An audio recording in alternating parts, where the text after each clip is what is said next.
Cuando el mesero dejó la cuenta de $3,270 frente a mí, todo el restaurante en Polanco se rió.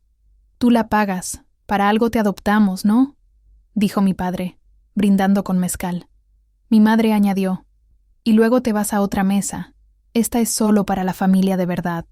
Yo respiré hondo. Tomé mi tarjeta. Pagué en silencio. Lo que ellos no sabían era que esa firma no era mi humillación final. Era el inicio de su caída.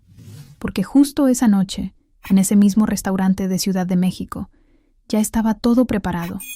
Las cámaras, los documentos legales y la persona que iba a destruir la imagen perfecta de mis padres para siempre. Soy Mariana, 27 años, vivo en Ciudad de México. Trabajo en un call center y estudio contabilidad de noche. Fui adoptada a los 4 años desde un albergue en Guadalajara. En mi familia aprendí un contrato silencioso. Agradece, no preguntes, obedece. Pero esa noche llegué con una decisión secreta: dejar de ser su experimento y empezar a ser mi propia familia. Vas a ver cómo unos padres que se sentían intocables terminaron siendo noticia por las razones equivocadas. Llegué al restaurante en Polanco sintiéndome completamente fuera de lugar. Mi blusa sencilla de Liverpool contrastaba brutalmente con el ambiente de cristal y mármol que me rodeaba. Las luces doradas reflejaban copas de vino que costaban más que mi sueldo semanal, mientras los meseros servían platos con nombres en francés que ni siquiera sabía pronunciar. Regina, mi hermana, ya había empezado con sus comentarios venenosos antes de que me sentara. «Ay, Mariana, llegaste en metro otra vez, ¿verdad? Se te nota en el cabello», dijo con esa risa falsa que había perfeccionado desde niña. Mi madre, Laura, me miró de arriba abajo con esa expresión que conocía tan bien. «Mija, ese peinado no te favorece nada, y esa blusa, bueno, al menos está limpia». Me acomodé en la silla más alejada de la mesa, la que siempre me tocaba. Roberto, mi padre, levantó su copa de mezcal artesanal sin siquiera voltear a verme. «Un brindis por la verdadera familia», declaró con voz fuerte, asegurándose de que las mesas cercanas escucharan. «Por los que llevamos la sangre Hernández con orgullo». Sus palabras me golpearon como siempre, pero esta vez algo era diferente. Un recuerdo se agolpó en mi mente. Yo tenía 8 años. Era el cumpleaños de Regina, y cuando llegó el momento de la foto familiar, mi madre me hizo a un lado. «Solo la familia de sangre en esta foto, Mariana. Tú puedes tomar la siguiente». Esa siguiente foto nunca llegó. Regina sacó su iPhone y comenzó a grabar discretamente, esperando que yo hiciera algún drama para subirlo a sus stories. Conocía perfectamente esa mirada hambrienta de contenido para redes sociales. La cena transcurrió entre comentarios hirientes disfrazados de bromas familiares. Cuando llegó el mesero con la cuenta, mi corazón se detuvo. $3,270. En pesos mexicanos, eso representaba casi 2 meses completos de mi salario en el call center. Roberto tomó la cuenta y la deslizó frente a mí con una sonrisa cruel. «Que la pague la adoptada», anunció en voz alta, lo suficientemente fuerte para que las mesas vecinas escucharan. «Para que aprenda lo que cuesta mantenerla todos estos años». Varias personas voltearon a vernos. Algunas se rieron incómodamente, otras desviaron la mirada avergonzadas, pero nadie dijo nada. En México, los dramas familiares se observan en silencio. «Para algo te adoptamos, ¿no?», agregó, brindando otra vez con su mezcal. Laura se sumó al espectáculo. «Y luego te vas a otra mesa. Esta es solo para la familia de verdad». Sentí las lágrimas quemándome los ojos, pero no iba a darles esa satisfacción. No esta vez. Respiré profundo y algo dentro de mí se activó. Una voz interna, clara como el cristal, me susurró: «Este no va a ser tu momento de vergüenza, va a ser el suyo. Solo que aún no lo saben». Pedí la terminal al mesero con manos que temblaban ligeramente, pero mantuve la mirada fija. Firmé la cuenta electrónica mientras Regina seguía grabando, esperando mi colapso emocional. Pero mi colapso no llegó. En cambio, me levanté con una calma extraña. «Voy al baño», murmuré. En realidad, caminé hacia los sanitarios para enviar un mensaje que había estado esperando mandar durante semanas. «Ya, empezamos». Cuando regresé a la mesa, ellos seguían riéndose y brindando, completamente ajenos a lo que acababa de poner en marcha. Esa noche, mientras fingían celebrar en su burbuja de superioridad, Yo no era la víctima humillada que creían. Era la única persona en ese restaurante que conocía exactamente cómo iba a terminar esta historia. Para entender esa noche en Polanco, necesitas conocer cómo llegué ahí. Mi historia comenzó en una colonia popular de Guadalajara, donde los perros callejeros y los niños sin familia competíamos por sobrevivir en las mismas calles polvorientas. Tenía 4 años cuando llegaron por mí al albergue del DIF. Recuerdo el coche negro brillante, tan diferente a todo lo que había visto en mi barrio. Roberto llevaba traje, Laura un vestido elegante, y me prometieron que ahora sí tendría una familia de verdad. El viaje a Ciudad de México fue mágico. Por primera vez veía edificios altos, calles pavimentadas, coches nuevos. Pensé que había muerto y llegado al cielo. Los primeros meses fueron un sueño. Juguetes nuevos, ropa bonita, una cama solo para mí. Laura me compraba vestidos y me decía, «Ahora sí tienes mamá, princesa». Roberto me cargaba en los hombros y me llevaba al parque de Coyoacán los domingos. Pero México me enseñaría pronto que los sueños se desvanecen. Lentamente, los juguetes nuevos comenzaron a desaparecer de mi cuarto para aparecer en el de Regina, que había nacido 2 años después de mi adopción. Yo heredaba lo roto, lo usado, lo que ya nadie quería. Las frases cotidianas cambiaron también. Agradece que no te quedaste en el albergue como otros niños. No hagas quedar mal a la familia. Recuerda que esto es un privilegio, no un derecho. El festival del Día de las Madres en la primaria marcó un punto de quiebre. Todas las madres llegaron con flores y regalos. Yo esperé en el patio hasta que el evento terminó. Laura simplemente no apareció. Cuando la maestra me preguntó dónde estaba mi mamá, improvisé abrazándola fuerte y fingiendo que todo estaba bien. Por dentro, algo se rompió para siempre. En casa, las comparaciones con Regina eran constantes y despiadadas. Regina sí es aplicada. Tú deberías aprender de ella. Ella sí es de la familia. Tiene nuestros genes de inteligencia. Regina nunca nos daría problemas como tú. Las microhumillaciones se volvieron rutina. En la mesa me servían menos comida. Me daban la silla más incómoda. Mis opiniones eran ignoradas sistemáticamente. Aprendí a estudiar en silencio, a lavar los platos sin que me lo pidieran, a nunca pedir abrazos. La única luz en esa oscuridad era doña Lupita, la abuela materna que venía desde Puebla cada Navidad. Era la única persona que me llamaba mija con cariño genuino. Un diciembre, cuando tenía 10 años, me regaló un rosario de plata y me susurró al oído: «Cuando seas grande, no dejes que nadie te trate como sobra. Tú vales igual que cualquiera». Laura se molestó terriblemente. «Mamá, no consientas tanto a la niña adoptada. Se va a malcriar». Pero las palabras de doña Lupita se quedaron conmigo como semillas esperando el momento correcto para crecer. Entendí entonces que en esa casa mi lugar no era dado por derecho, tenía que ser construido día a día con sumisión y gratitud infinita. No importaba cuánto me esforzara, siempre sería la de afuera, la que llegó después, la que tenía que demostrar constantemente que merecía estar ahí. En México, aprendí 2 verdades fundamentales que me acompañarían hasta esa noche en Polanco: que la sangre pesa más que cualquier papel legal y que el desprecio duele infinitamente más que cualquier golpe físico. A los 24 años logré independizarme. Mi departamento en Iztacalco era diminuto, pero era mío. Desde mi ventana podía ver la vida real de México. Vendedores ambulantes, niños jugando fútbol en la calle, familias que se abrazaban sin fingir amor. Mi rutina era agotadora pero liberadora. De lunes a viernes trabajaba en un call center vendiendo seguros de vida, aguantando gritos de clientes y metas imposibles de cumplir.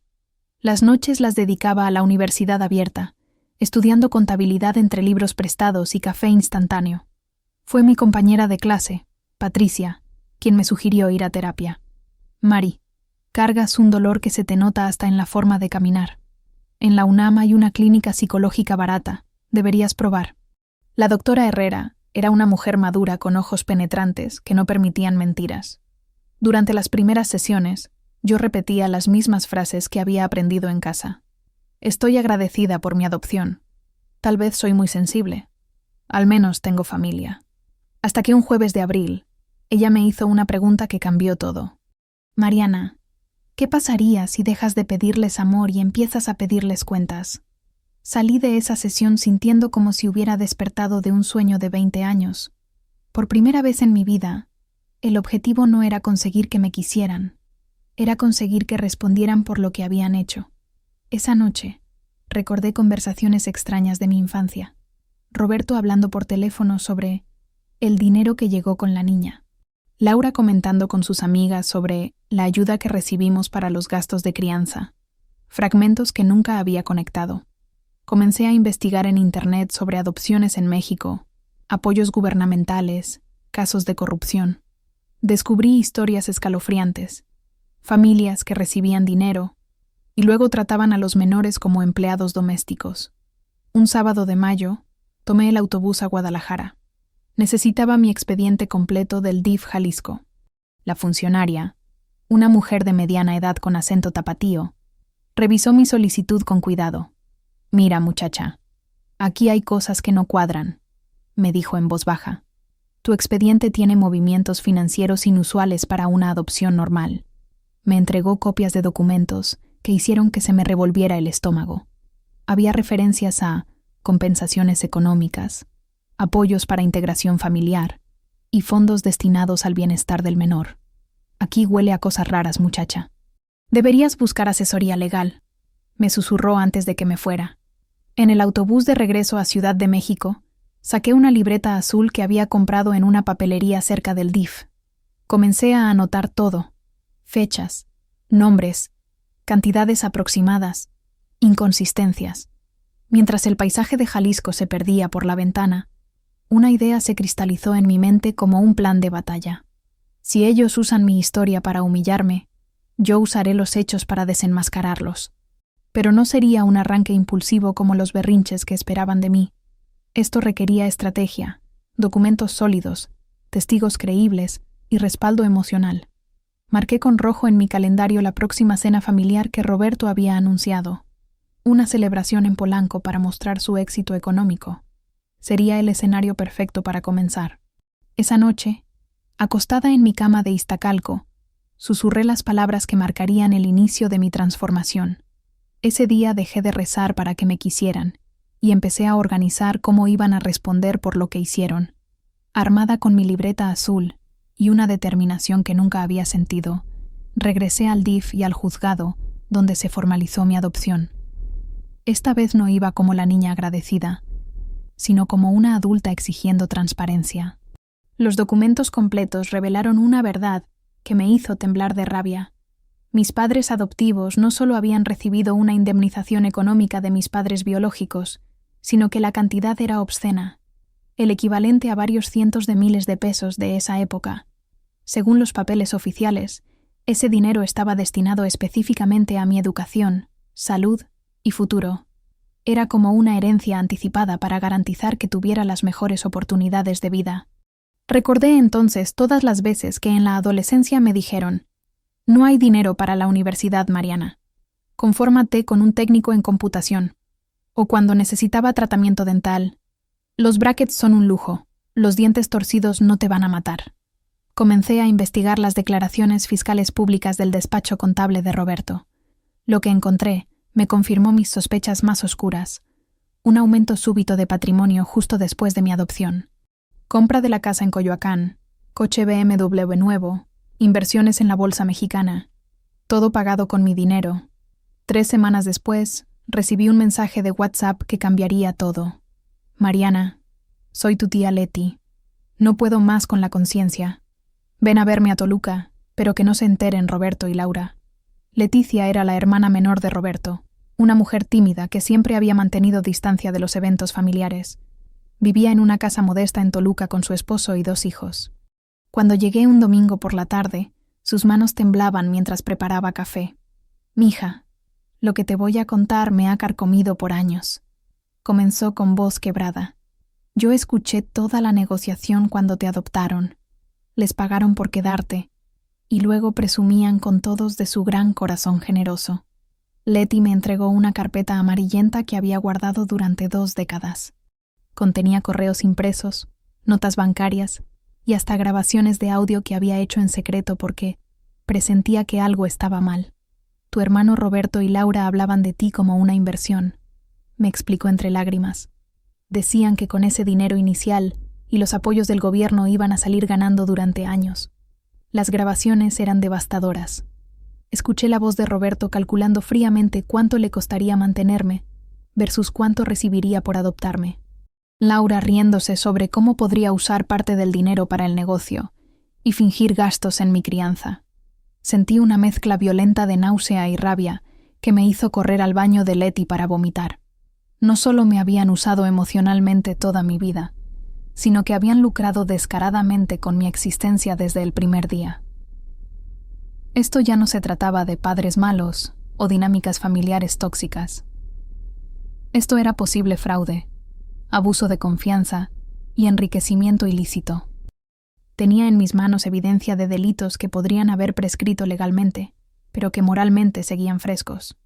Marqué mi siguiente paso: contactar a una abogada especializada en derechos de la niñez y adopciones. Pero ya no era la Mariana desesperada por amor paternal. Ahora tenía algo infinitamente más poderoso que recuerdos dolorosos. Tenía documentos, grabaciones, testigos y una claridad mental que cortaba como navaja. Mientras regresaba a Ciudad de México en el autobús nocturno, visualicé la mesa del restaurante en Polanco, donde pronto me volverían a humillar.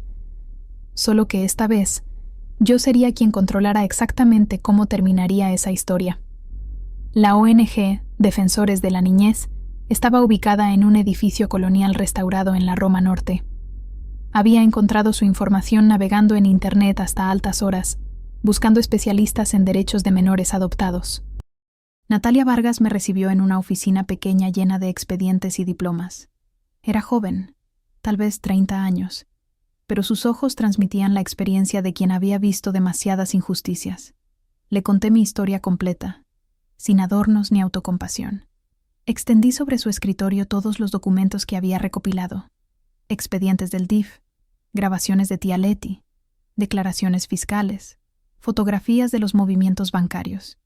Natalia revisó cada papel con la meticulosidad de un detective. Su expresión cambió de profesional a indignada conforme avanzaba en la lectura. «Mariana, esto no es solo inmoral. Puede ser penal», declaró golpeando el escritorio con su pluma. «Estamos hablando de posible fraude, abuso de confianza y enriquecimiento ilícito. Juntas trazamos un plan legal estructurado. Primero, recopilaríamos todas las pruebas posibles. Segundo, identificaríamos testigos clave y evaluaríamos los tiempos de prescripción.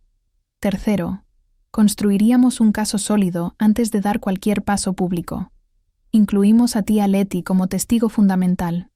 Sus grabaciones y documentos guardados podrían ser determinantes, pero necesitábamos protegerla de posibles represalias familiares. La justicia es un camino largo y tortuoso», me advirtió la doctora Herrera en nuestra siguiente sesión de terapia. «Prepara tu corazón para una montaña rusa emocional que puede durar años».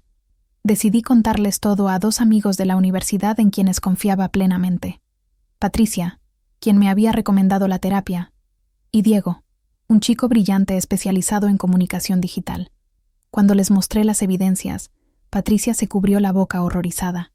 «Mari, esto es monstruoso. ¿Cómo pudieron tratarte así durante años?» Diego, más analítico, inmediatamente vio el potencial mediático.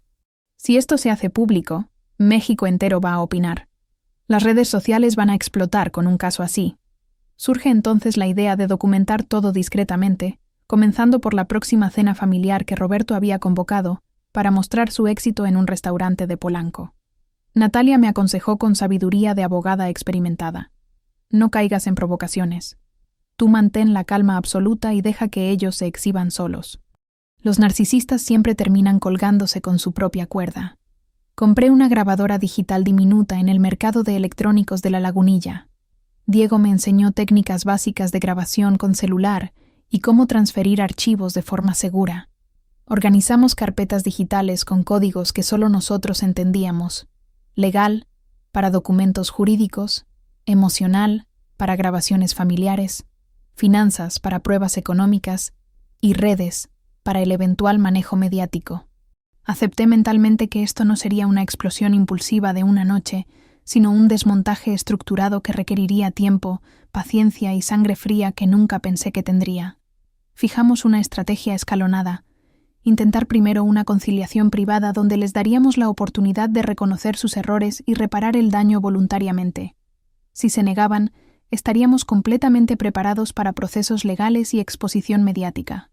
La noche antes de la cena en Polanco, mientras guardaba cuidadosamente la pequeña grabadora en un compartimento secreto de mi bolsa, sentí por primera vez en mi vida que no era yo quien tenía miedo. Esta vez, ellos deberían empezar a temer. Todo estaba listo cuando llegué al restaurante esa noche. La grabadora descansaba silenciosamente en mi bolsa, lista para capturar cada palabra cruel que saliera de sus bocas. Diego me había enviado un mensaje antes de entrar. Solo manda el audio después y yo me encargo del resto. Confía en el proceso. La humillación transcurrió exactamente como habían planeado.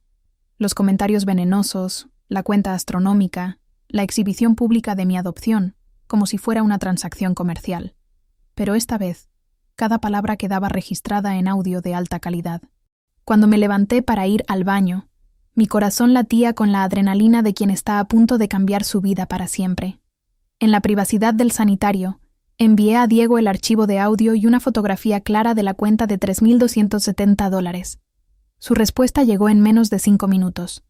Material oro. Dame 2 horas. Diego trabajó con la eficiencia de un editor profesional.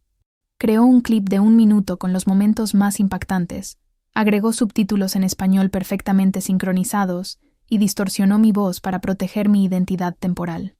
El título era devastador.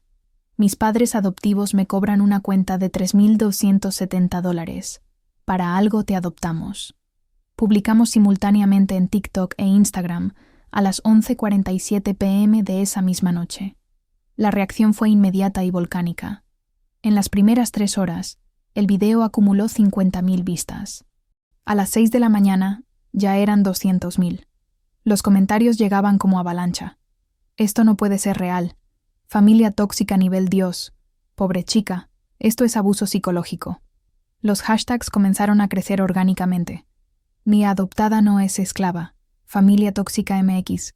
Justicia para Mariana. Miles de personas compartían experiencias similares con familias adoptivas abusivas en México. A mí me hicieron lo mismo en Monterrey, escribió una usuaria. Me adoptaron por el dinero del gobierno y luego me trataban como empleada doméstica. Por supuesto, también llegaron los comentarios negativos. Seguro exagera por likes. Los adoptados siempre son malagradecidos. Caza tendencias patética. Pero el apoyo era abrumadoramente mayor que las críticas. Observé todo desde mi departamento en Iztacalco con una mezcla extraña de miedo y alivio. Por primera vez en 20 y tantos años, mi dolor no existía únicamente en mi cabeza. Miles de personas podían ver lo que yo había vivido en silencio. Natalia me llamó al día siguiente. Vi el video. Está perfecto. Impactante, pero sin dar nombres todavía. Aún no digas quiénes son, pero deja que la conversación nacional crezca. Lo más irónico era que Roberto, Laura y Regina comentaban activamente en sus grupos de WhatsApp familiares sobre el video viral de esa adoptada malcriada, sin la menor idea de que estaban hablando de ellos mismos. Una cuenta de noticias locales de Ciudad de México retomó el video con un análisis sobre dinámicas abusivas en adopciones mexicanas, multiplicando exponencialmente su alcance. Para el tercer día, el clip tenía más de 1 millón de reproducciones combinadas en todas las plataformas. Sentí entonces algo que nunca había experimentado, una chispa de poder real. Mi historia ya no estaba confinada al comedor silencioso de la casa de Coyoacán. Ahora era parte de una conversación nacional sobre familias tóxicas y derechos de menores adoptados. Mientras leía comentarios de apoyo de todo México, una frase se cristalizó en mi mente. Por primera vez en mi vida, no era yo la avergonzada, era su conducta la que daba pena ante todo México. La fase 1 de nuestro plan había funcionado perfectamente. Ahora venía lo realmente peligroso. La escalada.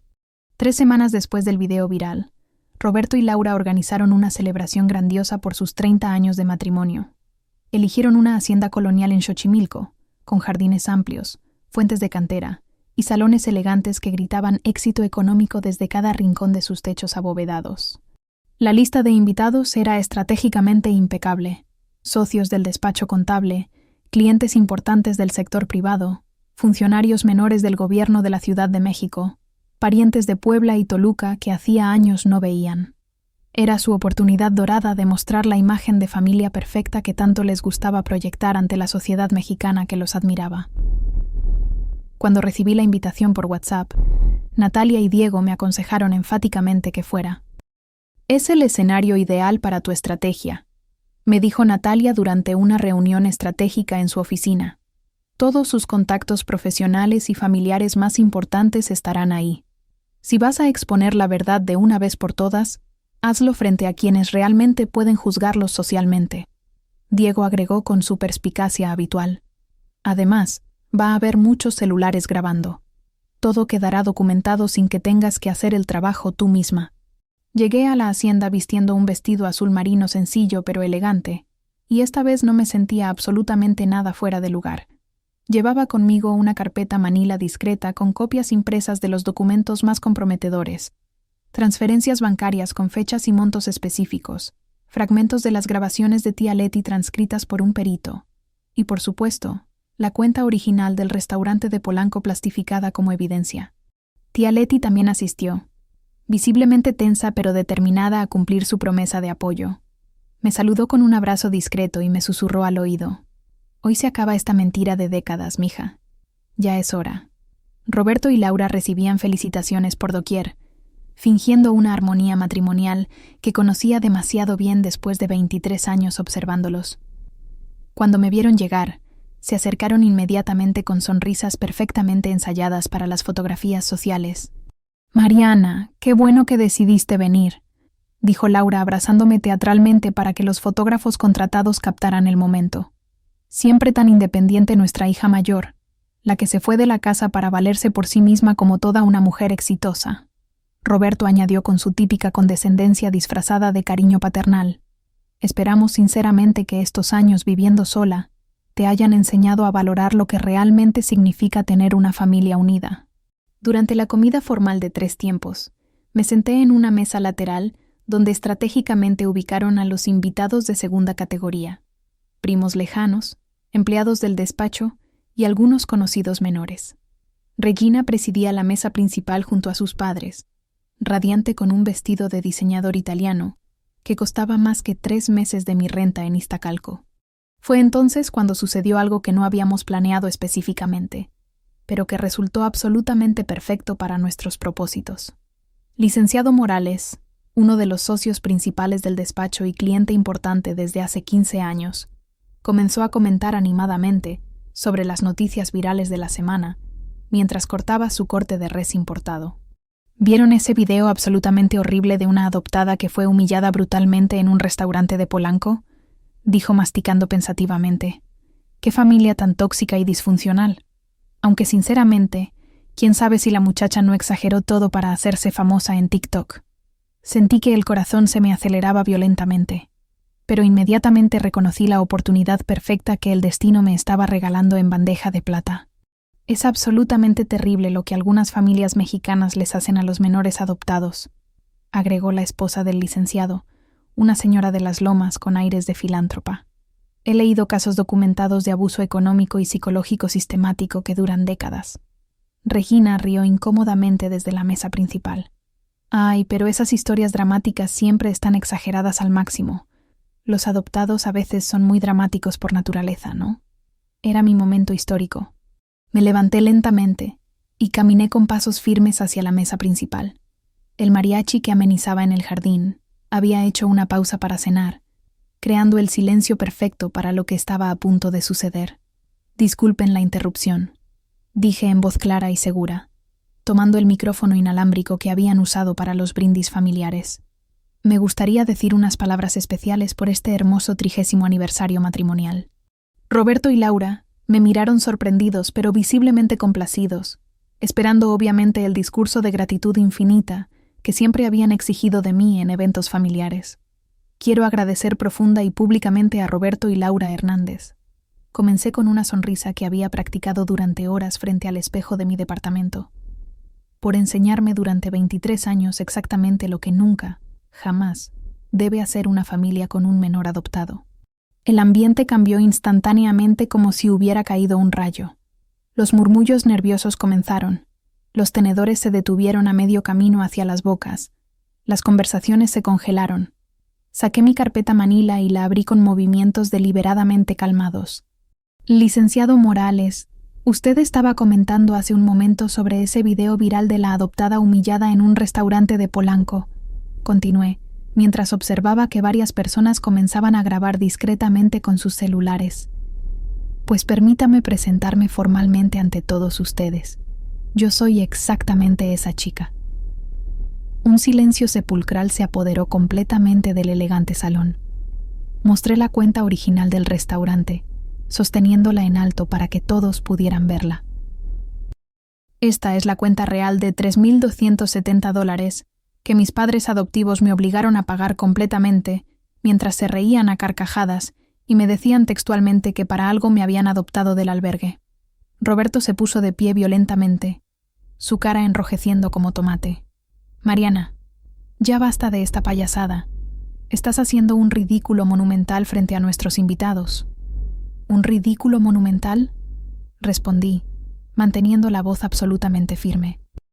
¿Como el ridículo de cobrarle la existencia a quien supuestamente adoptaste por amor? ¿O como el ridículo de recibir cientos de miles de pesos destinados específicamente a mi educación y usarlos para comprar esta preciosa casa en Coyoacán y el BMW que está estacionado afuera? Los invitados comenzaron a intercambiar miradas profundamente incómodas. Algunos ya transmitían en vivo por Instagram y Facebook. Saqué las copias de las transferencias bancarias y las mostré. Porque resulta que no solo me humillaron emocional y psicológicamente durante 23 años completos, también se apropiaron criminalmente del dinero que mis padres biológicos destinaron específicamente y legalmente para mi educación, salud y futuro. Laura intentó interrumpir desesperadamente. Mariana, estás gravemente enferma. Necesitas ayuda psiquiátrica urgente. Tienen absolutamente razón, admití sonriendo genuinamente.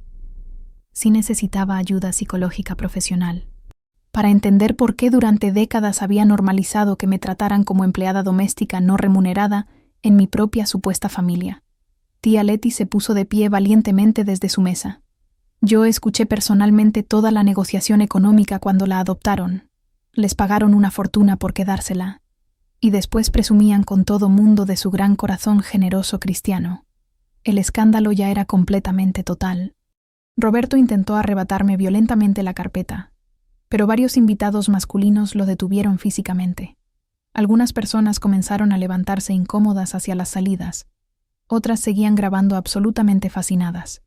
«Esto se terminó aquí mismo, Mariana», rugió Roberto fuera de control. «Vete inmediatamente de mi propiedad y no vuelvas jamás en tu pinche vida». «No es su propiedad», respondí calmadamente mientras guardaba ordenadamente mis documentos. «Es la casa que compraron íntegramente con mi dinero robado. Y no se preocupen para nada. Esta es definitivamente la última vez que los molesto personalmente. A partir de mañana, serán exclusivamente los tribunales federales quienes les hagan todas las preguntas incómodas». Salí de la hacienda con la cabeza completamente en alto, mientras detrás de mí estalló el caos total de murmullos escandalizados, gritos descontrolados y decenas de teléfonos grabando. El mariachi nunca volvió a tocar esa tarde histórica. Para el lunes siguiente por la mañana, mi enfrentamiento explosivo en Xochimilco ya era tendencia nacional número 1 en todas las redes sociales mexicanas. Los invitados a la celebración habían filtrado sistemáticamente decenas de videos desde diferentes ángulos estratégicos. Ya no era simplemente un audio anónimo viral. Ahora había rostros claramente identificables, nombres completos confirmados y un contexto social devastador que todo México podía juzgar libremente sin filtros. Mi teléfono personal no paraba de sonar desde las 6 de la mañana. Medios digitales nacionales, programas matutinos de radio, estaciones de televisión abierta, hasta los productores de Televisa y TV Azteca querían entrevistas exclusivas inmediatas. Al principio, me resistí categóricamente, completamente abrumada por la atención mediática descontrolada que jamás había experimentado. Hay que ser extremadamente selectivos con la estrategia mediática, me aconsejó Natalia durante una reunión de emergencia en su oficina. Un mal manejo de medios puede arruinar completamente todo el caso legal que hemos construido durante meses. Diego agregó con su experiencia en comunicación digital. También hay que considerar el timing perfecto. Si das demasiadas entrevistas muy rápido, el público se satura y pierdes impacto. Si esperas demasiado, alguien más controla la narrativa. Después de consultar con un especialista en comunicación estratégica que Natalia conocía, decidimos aceptar una sola entrevista en Derechos en Foco, un programa de investigación serio de Canal 11, especializado exclusivamente en temas de justicia social y derechos humanos. La conductora, Mónica Garza, tenía una reputación sólida de periodismo responsable, sin sensacionalismo barato. Durante la entrevista de 45 minutos, mantuvimos estratégicamente pixelados los rostros de Roberto, Laura y Regina, por recomendación legal, pero mostramos en pantalla completa documentos clave absolutamente irrefutables. Las transferencias bancarias con fechas exactas, fragmentos seleccionados de las grabaciones transcritas por peritos oficiales, y el expediente completo del DIF con todas las inconsistencias marcadas profesionalmente. Lo que estamos observando aquí en estos documentos oficiales, comentó Mónica Garza revisando meticulosamente los papeles durante la transmisión en vivo, sugiere claramente un posible fraude sistemático en el proceso de adopción y uso criminalmente indebido de recursos públicos y privados destinados específicamente al bienestar integral de un menor de edad. La reacción pública fue absolutamente inmediata y completamente polarizada en dos bandos irreconciliables. El DIF Jalisco anunció oficialmente esa misma tarde una investigación interna formal sobre todos los aspectos de mi adopción y los pagos económicos involucrados. La Comisión Nacional de Derechos Humanos emitió un comunicado público enfático sobre la importancia crítica de vigilar estrictamente los procesos de adopción en todo México.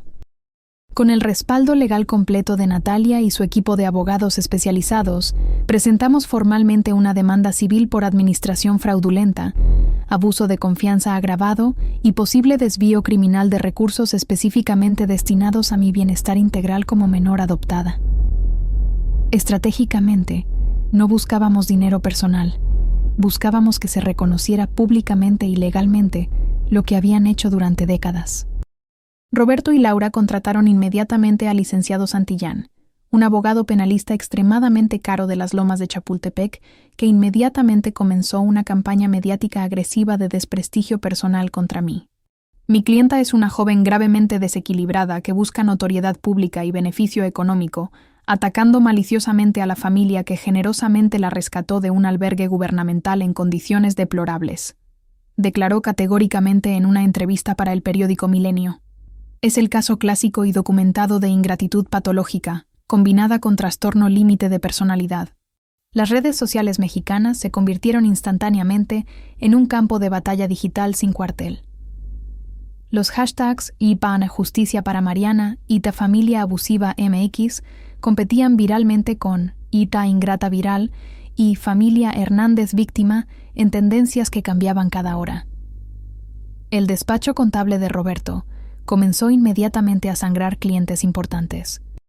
Empresarios establecidos que no querían verse asociados públicamente con escándalos de abuso infantil cancelaban contratos millonarios sin previo aviso.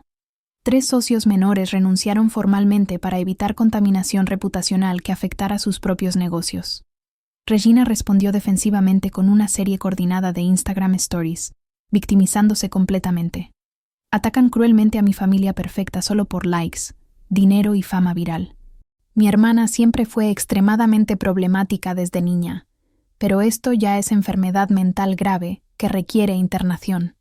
Natalia contraatacó inmediatamente con hechos duros e irrefutables, fechas exactas verificables, montos específicos documentados oficialmente, copias certificadas notarialmente de transferencias bancarias y declaraciones testimoniales juradas de tía Leti ante notario público. No estamos discutiendo percepciones subjetivas o interpretaciones emocionales, declaró Natalia firmemente en rueda de prensa convocada especialmente. Estamos presentando documentos bancarios oficiales gubernamentales que demuestran matemáticamente el desvío sistemático de recursos destinados específica y legalmente al bienestar de un menor de edad durante más de 2 décadas. Se fijó oficialmente una audiencia crucial en el Juzgado Séptimo de lo Familiar de la Ciudad de México para revisar exhaustivamente toda la documentación y determinar definitivamente las posibles responsabilidades civiles y penales correspondientes. Durante las tensas semanas previas a la audiencia, me preparé mental y emocionalmente para lo que inevitablemente vendría. No sería una película hollywoodense de 2 horas con final perfectamente justo. Sería un proceso legal extremadamente largo, costoso emocionalmente y sin ninguna garantía de justicia perfecta o reparación completa. Algunos días me despertaba con ansiedad paralizante, preguntándome genuinamente si había hecho lo correcto exponiendo todo tan públicamente. Otros días recibía mensajes profundamente emotivos de jóvenes adoptados de todo México que me agradecían sinceramente por darles voz pública a su dolor silenciado durante años. Gracias infinitas por enseñarnos que sí podemos defendernos legalmente, me escribió una chica de 17 años desde Oaxaca. Mis padres adoptivos también me tratan exactamente como empleada doméstica sin sueldo, pero ahora sé definitivamente que eso no es normal ni legal. La noche anterior a la audiencia decisiva, mientras revisaba meticulosamente por última vez todos nuestros documentos organizados en mi pequeño departamento de Iztacalco, una certeza absoluta e inquebrantable me tranquilizó completamente. En ese tribunal federal no iban a decidir si Roberto y Laura me habían querido genuinamente como hija. Iban a decidir exclusivamente si habían abusado legal, financiera y emocionalmente de mí durante 23 años consecutivos. Y para esa pregunta específica, yo tenía absolutamente todas las respuestas documentadas. El día de la audiencia llegó con un calor sofocante típico de julio en Ciudad de México. El Juzgado Séptimo de lo Familiar se encontraba en un edificio colonial del centro histórico, con pasillos de mármol que olían a papel viejo y justicia postergada durante décadas. El juez Martínez, un hombre de 60 años con experiencia en casos complejos de adopción y derecho familiar, escuchó ambas partes con la paciencia meticulosa que caracteriza a los buenos magistrados mexicanos. Durante 5 horas exhaustivas, revisó carpeta por carpeta, documento por documento, grabación por grabación, mientras los asistentes jurídicos tomaban notas detalladas de cada argumento presentado. Natalia presentó nuestro caso con la precisión de un cirujano cardiovascular. Cada prueba estaba ordenada cronológicamente, cada testimonio respaldado con documentación oficial certificada, cada argumento construido sólidamente sobre hechos irrefutables que habían sido verificados por peritos independientes. Señoría, declaró Natalia sosteniendo las transferencias bancarias originales, lo que tenemos aquí no son percepciones subjetivas de una joven resentida, sino evidencia documental irrefutable de un manejo sistemáticamente irregular de recursos públicos y privados, destinados específicamente al bienestar integral de una menor de edad. El licenciado Santillán, representando a Roberto y Laura con la arrogancia típica de abogados caros, intentó desacreditar cada documento con argumentos técnicos rebuscados sobre prescripción legal y supuestos procedimientos administrativos irregulares.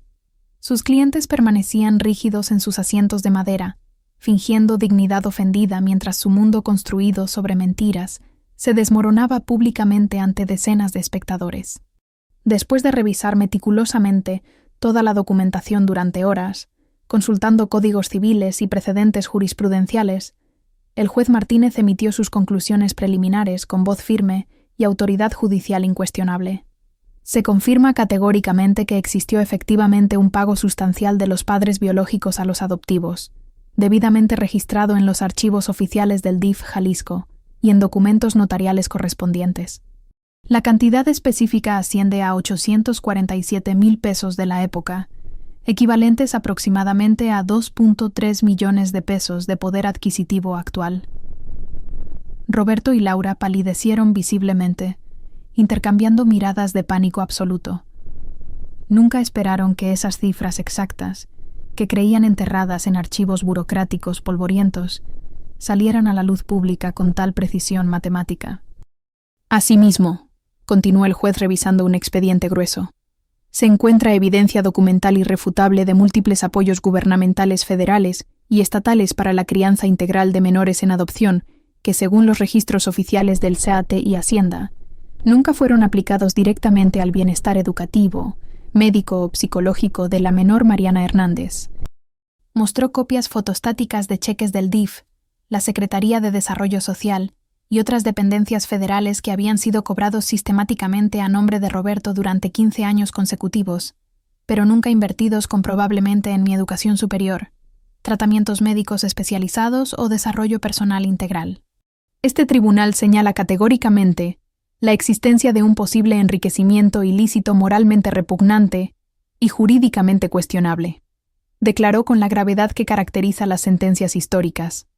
Aunque algunas acciones específicas hayan prescrito legalmente por el transcurso del tiempo, según el Código Civil, las implicaciones éticas civiles y las responsabilidades morales permanecen absolutamente vigentes. La sentencia preliminar fue devastadora para mis padres adoptivos como un tsunami jurídico.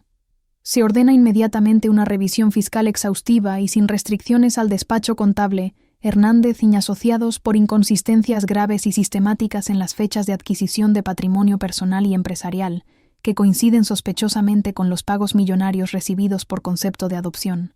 Como consecuencia inmediata e inapelable, el Servicio de Administración Tributaria inició auditorías exhaustivas que se extenderían durante meses y congeló temporalmente las principales cuentas bancarias empresariales y personales del despacho.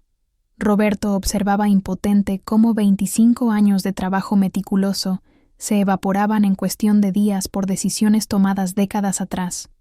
La noticia de la auditoría fiscal se filtró inmediatamente a medios financieros especializados. Varios clientes importantes del despacho rescindieron sus contratos millonarios inmediatamente, sin contemplaciones ni períodos de gracia. Empresas transnacionales que no querían verse asociadas remotamente con escándalos de abuso infantil sistemático cancelaron colaboraciones que representaban el 60% de los ingresos anuales del despacho.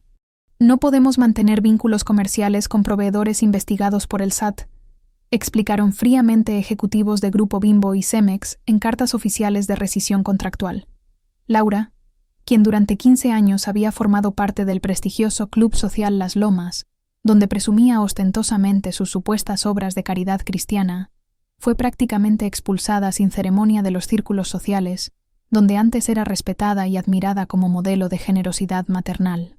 Las señoras que antes la admiraban sinceramente por su gran corazón adoptando huérfanos necesitados, ahora la señalaban despectivamente como ejemplo perfecto de hipocresía cristiana burguesa. Ya no puede participar en nuestros test benéficos semanales, le comunicaron categóricamente las organizadoras del club. Su presencia genera incomodidad insoportable entre las demás socias fundadoras. Regina también pagó consecuencias inmediatas de la exposición familiar mediática. Una marca prestigiosa de ropa juvenil mexicana, Moda Fresca, canceló abruptamente una colaboración publicitaria de 6 meses que le habría proporcionado 400,000 pesos en ingresos garantizados más comisiones por ventas. No podemos permitir que nuestra marca se asocie comercialmente con familias abusivas viralizadas negativamente, le explicaron fríamente los directivos de Mercadotecnia. Nuestro público objetivo son familias jóvenes que buscan valores positivos y ejemplos edificantes para sus hijos. En el círculo familiar extendido de Puebla y Toluca, la noticia se extendió como pólvora seca durante época de sequía. Tía Leti había hablado detalladamente con varios parientes cercanos, confirmando los rumores susurrados que habían circulado durante años en reuniones familiares. Siempre supimos que algo olía extremadamente mal en esa adopción, comentaba públicamente la prima Esperanza desde Puebla en grupos familiares de WhatsApp. Les pagaron una fortuna millonaria por quedarse con la niña, y después presumían cínicamente de corazón generoso cristiano ante toda la familia. Algunos parientes consanguíneos comenzaron sistemáticamente a negarse a recibirlos en celebraciones familiares tradicionales, genuinamente avergonzados de estar emparentados con personas señaladas públicamente por abuso infantil sistemático y enriquecimiento ilícito. No queremos problemas mediáticos ni escándalos en la boda de mi hija mayor, les comunicó categóricamente el primo Mario desde Toluca. Mejor no vengan este año ni los siguientes hasta que esto se resuelva completamente. El juez también ordenó específicamente que Roberto y Laura fueran citados obligatoriamente para discutir una posible reparación económica simbólica significativa a mi favor. No se trataba principalmente de compensación monetaria, sino de reconocimiento oficial gubernamental del daño psicológico, educativo y patrimonial causado sistemáticamente durante más de 2 décadas. En redes sociales mexicanas, la transformación de su imagen pública fue brutal, definitiva e irreversible como metamorfosis social. Mientras antes parecían representar la familia modelo mexicana, que adoptaba desinteresadamente por amor cristiano, ahora se habían convertido permanentemente en el ejemplo perfecto utilizado por organizaciones civiles de lo que jamás debe hacer una familia al adoptar menores vulnerables. Memes crueles circulaban viralmente por TikTok, Instagram y Twitter cada día. Sus rostros, aunque pixelados técnicamente en medios tradicionales, no impedían que conocidos los reconocieran inmediatamente en supermercados, restaurantes y espacios públicos de Ciudad de México. Comentarios devastadores llenaban automáticamente cualquier publicación relacionada con adopciones responsables en México. Roberto y Laura, quienes durante más de 2 décadas habían dado órdenes autoritarias en restaurantes exclusivos de Polanco y Las Lomas, tratando meseros como sirvientes, ahora se veían humillantemente obligados a reunirse discretamente en cafeterías baratas de colonias populares para discutir desesperadamente cómo conseguir dinero para pagar los honorarios de abogados cada vez más costosos y las deudas comerciales que se acumulaban exponencialmente por la pérdida masiva de clientes. Corporativos.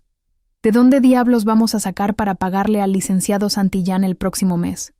Escuché que Laura le preguntaba angustiosamente a Roberto cuando los vi por casualidad en un Sanborns deteriorado de Insurgentes Sur. Su caída social era tan dramática, pública y humillante, como había sido su ascenso económico artificial, construido completamente sobre mi dolor infantil y adolescente. Esa noche, mientras observaba pensativamente desde la ventana de mi pequeño departamento en Iztacalco, las luces nocturnas de una Ciudad de México que ahora conocía íntegramente mi historia de supervivencia, una frase se cristalizó en mi mente con claridad absoluta y justicia poética. Por primera vez en 23 años consecutivos, el precio más alto ya no lo pagaba exclusivamente yo. Lo pagaban ellos, centavo por centavo, reputación por reputación, humillación por humillación. Con mi caso completamente visibilizado a nivel nacional e internacional, las oportunidades profesionales comenzaron a llegar de formas que nunca había imaginado durante mis años de supervivencia emocional en Iztacalco. La primera llamada transformadora fue de la Fundación Nuevo Amanecer en Monterrey, una organización especializada en adopción responsable que llevaba 15 años trabajando meticulosamente con familias del noreste de México y que tenía reputación internacional por sus protocolos éticos rigurosos. Mariana, necesitamos urgentemente que vengas a contar tu historia completa en nuestro próximo Foro Nacional de Adopción Responsable, me dijo emocionadamente la directora, licenciada Patricia Saldaña, una mujer de 50 años con maestría en Desarrollo Social por Harvard. Tu testimonio documentado puede prevenir efectivamente que otros menores vulnerables vivan exactamente lo mismo que tú viviste durante décadas. Acepté inmediatamente sin dudarlo. Era la primera vez en mi existencia que mi dolor acumulado podía transformarse constructivamente en prevención concreta para otros menores en situación de vulnerabilidad familiar. Mi primera conferencia profesional fue en el prestigioso Tecnológico de Monterrey ante 800 estudiantes de psicología, trabajo social y derecho familiar. Cuando terminé de relatar detalladamente mi historia durante 90 minutos, mostrando documentos y audio originales, el auditorio completo se puso de pie en un aplauso atronador que duró exactamente 5 minutos cronometrados. Varias alumnas se acercaron llorando genuinamente para contarme sus propias experiencias silenciadas, con familias disfuncionales y dinámicas abusivas normalizadas. A partir de esa conferencia inaugural, las invitaciones se multiplicaron exponencialmente cada semana. Universidad Nacional Autónoma de México, en Ciudad Universitaria, Universidad de Guadalajara, Instituto Tecnológico de Puebla, Universidad Iberoamericana, hasta el prestigioso Colegio de México. En cada presentación meticulosamente preparada, mi mensaje era cristalino y consistente. La adopción debe fundamentarse exclusivamente sobre el amor genuino hacia un menor vulnerable, nunca sobre beneficio económico, prestigio social o conveniencia familiar.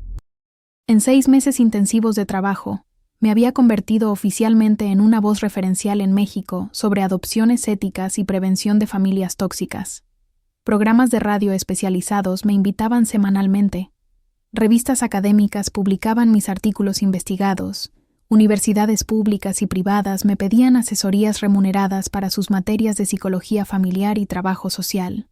Natalia, Diego y yo decidimos estratégicamente formalizar nuestro trabajo creciente, creando una asociación civil legalmente constituida. Hijos por Elección, AC. Nuestro objetivo institucional era acompañar legalmente, psicológicamente y socialmente a jóvenes adoptados de todo México que vivieran situaciones documentadas de abuso sistemático, negligencia familiar o explotación económica. Rentamos una oficina funcional de 3 espacios en la colonia Doctores y conseguimos el apoyo profesional de psicólogos especializados en trauma infantil, abogados en derecho familiar y trabajadores sociales certificados. En los primeros 3 meses operativos, atendimos exitosamente 47 casos urgentes de jóvenes adoptados de 15 estados diferentes que habían visto mi historia mediática y decidido buscar ayuda profesional especializada por primera vez en sus vidas.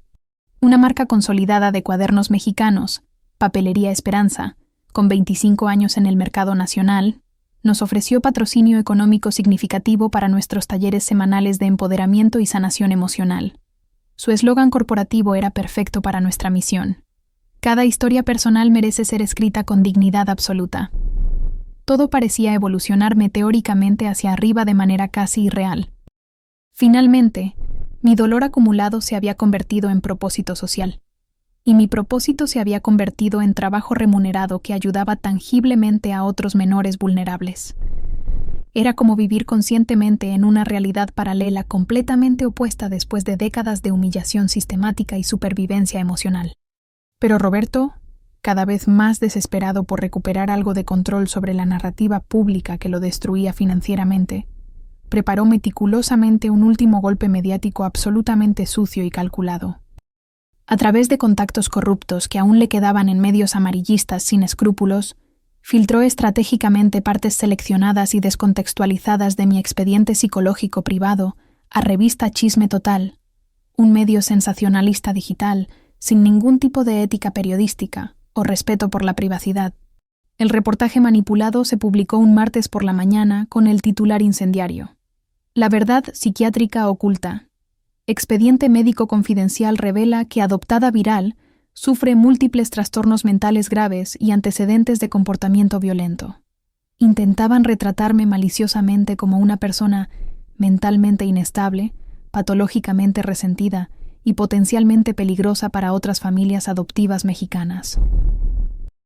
Citaban diagnósticos completamente legítimos de ansiedad generalizada y episodios depresivos sacados criminalmente de contexto médico, sin mencionar jamás que eran consecuencia directa y científicamente documentada del abuso psicológico que había sufrido sistemáticamente durante décadas. Especialistas en psiquiatría consultados por esta revista sugieren confidencialmente que Mariana H. podría estar proyectando patológicamente su inestabilidad mental crónica en acusaciones infundadas y vengativas contra una familia respetable que generosamente la rescató de la pobreza extrema y el abandono, decía el artículo completamente manipulado y fabricado. El reportaje sensacionalista diseñado para destruirme se volvió tendencia nacional en redes sociales por aproximadamente 6 horas continuas. Los comentarios coordinados eran devastadores. Ya sabía que estaba completamente loca. Los adoptados siempre tienen problemas mentales graves. Pobre familia respetable, atacada cruelmente por una desequilibrada mental. Sentí genuinamente que todo mi trabajo reconstructivo de meses podría derrumbarse completamente en un solo día mediático. Entré en una crisis de ansiedad severa que no experimentaba desde los episodios más oscuros de mi adolescencia, recordando vívidamente a la niña indefensa de 8 años que nadie creía cuando contaba desesperadamente lo que pasaba realmente en casa. Nuestra asociación civil perdió temporalmente algunas donaciones importantes.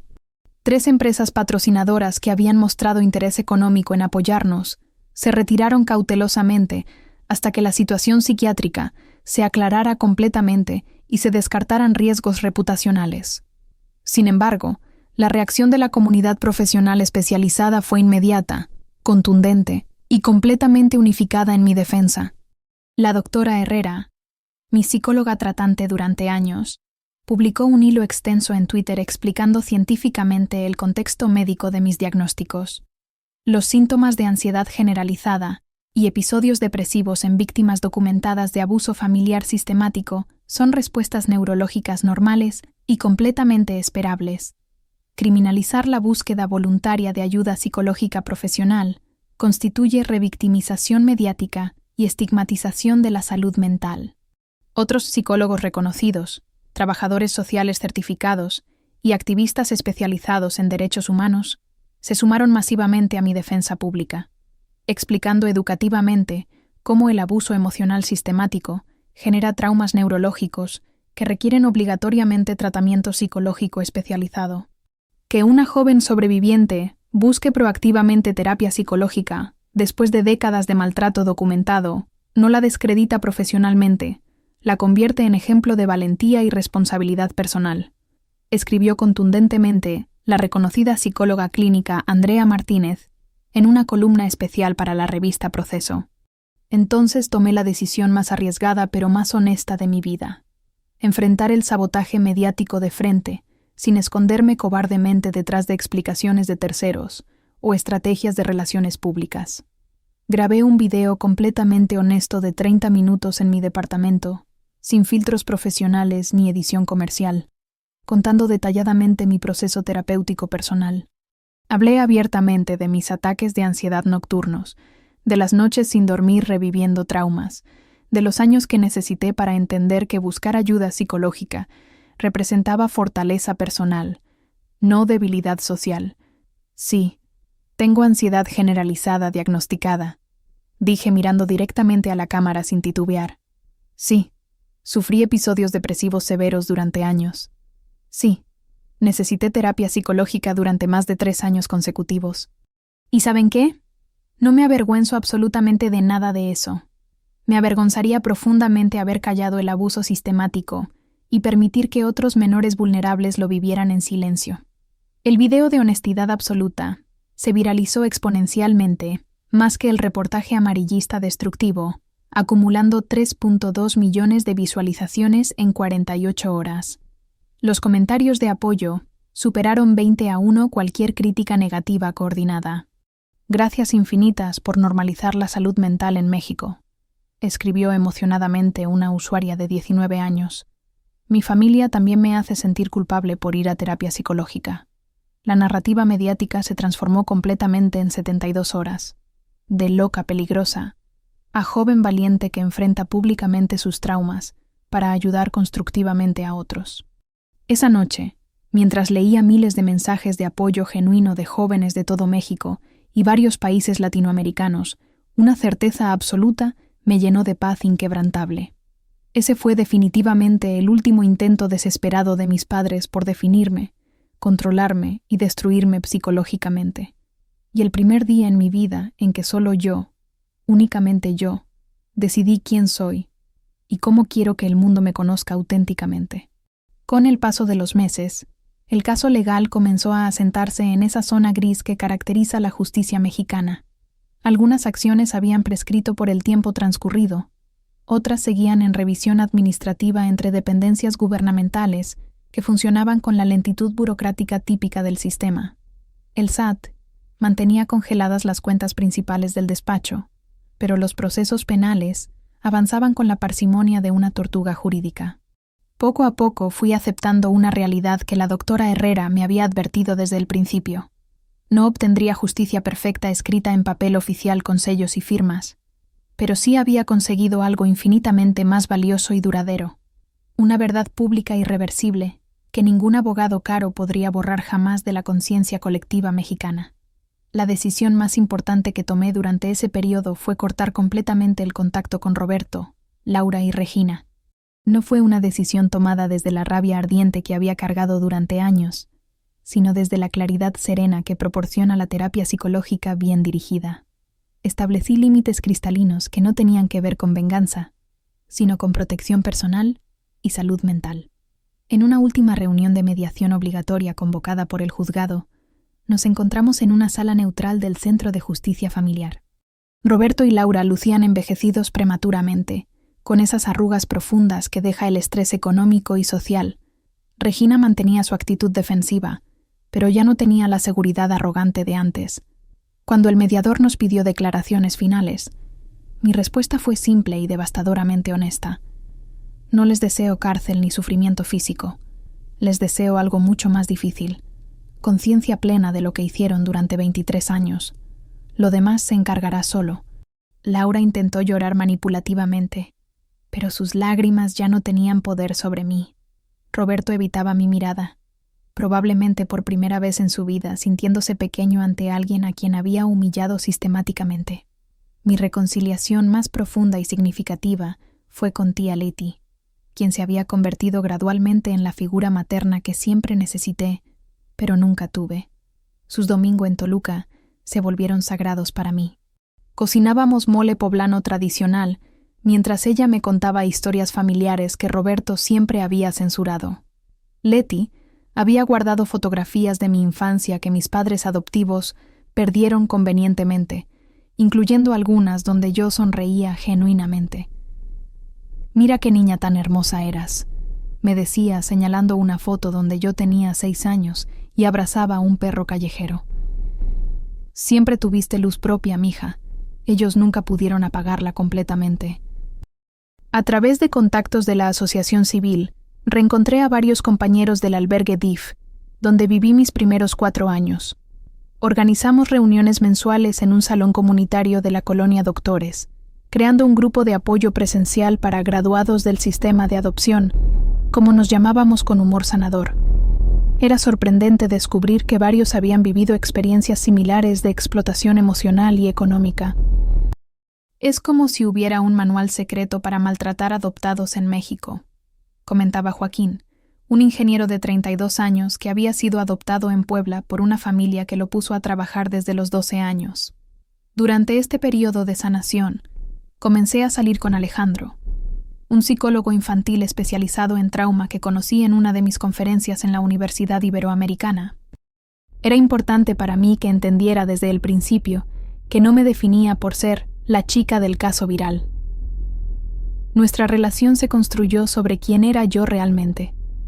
Mariana, estudiante de contabilidad, defensora de menores adoptados, sobreviviente que había elegido transformar su dolor en propósito.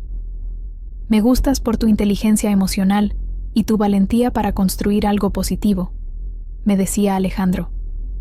El caso mediático es solo contexto, no tu identidad completa.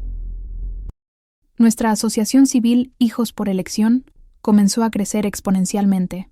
Logramos convenios formales con psicólogos especializados en trauma, abogados en derecho familiar que ofrecían consultas gratuitas, y escuelas públicas de la Ciudad de México, donde impartíamos talleres sobre detección temprana de abuso familiar. En un año, habíamos atendido más de 200 casos de jóvenes adoptados de todo el país. Los mensajes que recibía diariamente de jóvenes adoptados de toda la República Mexicana me confirmaban que mi historia había desenterrado una problemática silenciada durante décadas. Historias de Monterrey, Mérida, Tijuana, Oaxaca, todas con patrones similares. Familias que adoptaban por dinero, prestigio social o mano de obra gratuita.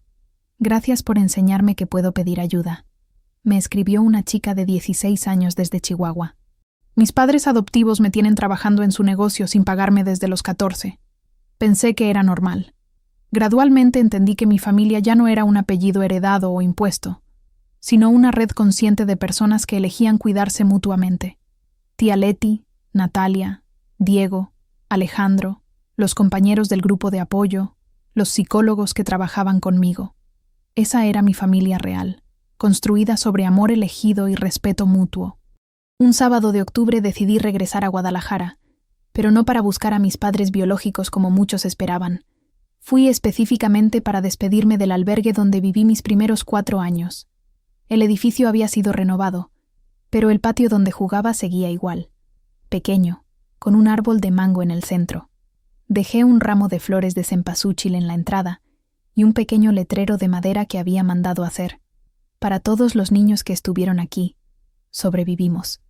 Y ahora, vivimos plenamente. En terapia con la doctora Herrera, trabajé intensivamente el concepto de perdón, no como excusa o absolución para mis agresores, sino como forma de soltar definitivamente el poder que Roberto y Laura habían ejercido sobre mi historia personal durante décadas.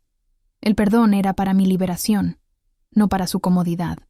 Perdonar no significa olvidar o justificar, me explicaba la doctora Herrera. Significa que ya no permites que su toxicidad defina tu presente ni tu futuro. Comprendí finalmente que justicia perfecta y paz interior no siempre llegan juntas como un paquete completo, pero sí pueden coexistir armónicamente si uno tiene la valentía de construir su propia vida auténtica sin esperar validación externa. Los domingos por la tarde, cuando caminaba por los mercados de Coyoacán, viendo familias genuinamente amorosas compartir comida y risas, una frase se repetía en mi mente como mantra sanador. Mis padres me dijeron despectivamente que buscara otra mesa porque no pertenecía a la suya, así que construí un restaurante entero donde nadie, absolutamente nadie, es tratado como sobra humana. 3 años después de aquella noche transformadora en el restaurante de Polanco, me encuentro en una terraza acogedora de la colonia Roma Norte, tomando café artesanal con Natalia y Diego, mientras el sol de marzo se filtra entre las jacarandas que adornan esta zona gentrificada, pero aún auténtica de Ciudad de México. La cámara invisible de esta historia puede capturar el panorama completo que se extiende detrás de nosotros. El tráfico caótico pero musical de insurgentes, vendedores ambulantes gritando sus productos, niños corriendo entre las mesas de la terraza, ejecutivos revisando teléfonos, ancianos jugando dominó en la esquina. Es la sinfonía urbana de una metrópoli que nunca duerme, donde coexisten el caos y la esperanza en cada esquina polvorienta. Estamos celebrando una noticia que hace 3 años habría parecido absolutamente imposible. Nuestra asociación, Hijos por Elección, acaba de firmar un convenio histórico con el gobierno de la Ciudad de México para capacitar obligatoriamente a todas las familias que quieran adoptar menores en el área metropolitana. Será el primer programa integral de este tipo en toda América Latina. Vamos a poder prevenir que otros niños vivan lo que tú viviste, dice Natalia levantando su taza de café orgánico como brindis. Tu historia ya no es solo supervivencia personal, es política pública preventiva. Diego, siempre pragmático con su expertise en comunicación digital, agrega, y tenemos documentado todo el proceso. Esto va a servir de modelo para otros estados de México. En ese momento preciso, mi celular vibra con una notificación de WhatsApp. Es un mensaje de una chica de 17 años desde Oaxaca. Hola Mariana, vi tu historia en TikTok. Mis padres adoptivos me tienen trabajando en su tienda 12 horas diarias sin pagarme. Dice mi tía que eso es normal porque me rescataron de la pobreza. ¿Puedes ayudarme? Sonrío con esa mezcla de empatía y determinación que he desarrollado después de recibir cientos de mensajes similares. Mi historia personal ya no es una herida abierta que sangra constantemente, sino una herramienta afilada y efectiva para ayudar a otros menores vulnerables. La semana pasada, la periodista Carmen Aristegui me entrevistó para su programa de CNN en español. Al final me hizo una pregunta que muchos me han hecho. Mariana, después de todo lo que has vivido y expuesto públicamente, ¿te arrepientes de haber hecho todo esto tan visible mediáticamente? Mi respuesta fue inmediata y sincera. Si me quedaba callada para siempre, Roberto y Laura seguían siendo respetables ante la sociedad mexicana. Si hablé con todas las consecuencias, al menos una niña más va a ser tratada con dignidad en algún lugar de este país. Ayer caminé casualmente por Polanco, pasando frente al restaurante donde todo comenzó hace 3 años. Las mismas mesas elegantes, los mismos meseros uniformados, la misma clientela adinerada fingiendo sofisticación europea. Pero algo había cambiado radicalmente. Ya no necesitaba estar sentada en esa mesa para sentirme valiosa. En voz en off de mi propia vida murmuré: ya no necesito estar en esa mesa exclusiva. Tengo la mía propia. Los talleres de nuestra asociación se han extendido por toda la República Mexicana. Tenemos programas activos en Puebla, Monterrey, Mérida, Guadalajara, Tijuana, Oaxaca. El impacto se volvió verdaderamente nacional cuando menos lo esperábamos. Cada taller es una pequeña revolución silenciosa donde jóvenes adoptados aprenden que merecen amor incondicional, no gratitud eterna. El mes pasado viajé a Puebla para visitar la tumba de Doña Lupita en el Panteón Municipal. Llevé flores de cempasúchil y le agradecí en voz alta por haber sido la primera persona en verme como un ser humano completo, no como un proyecto de caridad familiar. Sabía que ella habría estado orgullosa de ver en qué me convertí. Cumplí mi promesa, abuelita. Le susurré a su lápida de mármol rosa. No permití que nadie más me tratara como sobra. No todo es miel sobre hojuelas en esta nueva realidad. Aún recibo mensajes de odio semanalmente en redes sociales. Algunos días encuentro comentarios que dicen: adoptada malagradecida, deberías estar en un psiquiátrico, familia destruida por una loca. Pero esos comentarios ya no tienen poder para definirme o hundirme emocionalmente. Como le digo a los jóvenes en mis talleres, son solo ruido tóxico fuera del restaurante de mi vida. Quiero dejar una reflexión final para cualquier persona que esté viendo esta historia y se identifique con mi experiencia. Ser adoptado no te hace menos valioso que nadie. Lo que te hace sentir menos valioso es creerle a quien te trata como segunda opción en tu propia vida. Ya casi es hora de cerrar este capítulo de mi historia, pero antes debo contarles que ya estoy trabajando en documentar el próximo caso que vamos a exponer. La historia de Sofía, una chica de 24 años cuyo hermano biológico la sentó literalmente detrás de una columna, en su propia boda, para que los invitados no la vieran, porque los adoptados no salen bien en las fotos familiares. Esa historia también merece ser contada, también merece justicia, también puede salvar a otros menores.